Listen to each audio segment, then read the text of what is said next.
when they come where they are now, I mean, we've had issues this summer, and I mean, he's handled it really well. He comes off as a nice guy because he wants to show that it is tough love. It's not a super, uptight. You want to be relaxed, you want to play, but when it comes to business, he'll be able to make sure that it's like that, and he's pretty firm about that. He expects a certain standard, and if you don't reach that standard, he's going to make sure you know it. Austin, I'm sure you've been asked about this, but just go ahead, Lori. I'm sorry.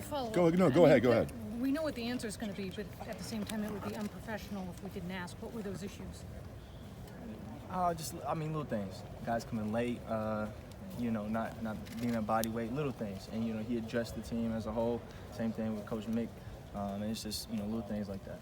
Also, I'm sure you've been asked about this, but especially I'm sure you have huge expectations for your senior season. Just your expectations personally for your senior season, Austin. I mean, it's huge. I want to dominate. I want to be a All Big Ten receiver. Have close to 800 or more yards. Be a very reliable receiver for the Buckeyes. We see it all the time with seniors just having their breakout year. I mean, we see it all the time. I mean, 3 of them last year. Devin Smith, his senior year. You see it all the time. I mean, you got to feel like you're the next in that line, I would imagine. No doubt. Just got to, and God's plan, man. That's it. Stay on the path and keep working hard. Do whatever I can for the Buckeyes, and hopefully the ball falls my way. And Coach Day had talked about this, the idea that no matter, you guys are going to have a young quarterback for the beginning of the season, a guy who's never started at Ohio State before. Right. When you have veteran receivers like you and Ben and KJ, what does that mean for you? What can you do as a veteran receiver to help a young quarterback? Yeah, he came from Georgia, so he came from a pretty, good program that's, used to winning. So it's like, he's been there, he knows what it's like, but he just doesn't know our culture. So the biggest thing was for us to just help get him acclimated, help get him used to being in that huddle. Like, hey, bro, you're good, speak up, you know what I'm saying? Take control of when we're doing just little routes out here, just working, on top ends or anything. Like, take control of it. I know people might be goofing off, but get on people, because that's what the quarterback has to be. He has to be that engine, you know what I'm saying? As soon as the season comes, we rely on him, your voice.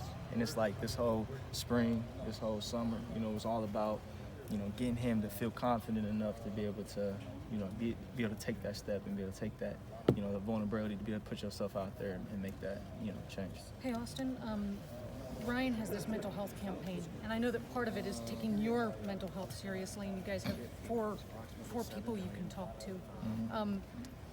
How likely do you think it is that Ohio State players will take advantage of that, and what do you feel about having that be one of your coach's priorities?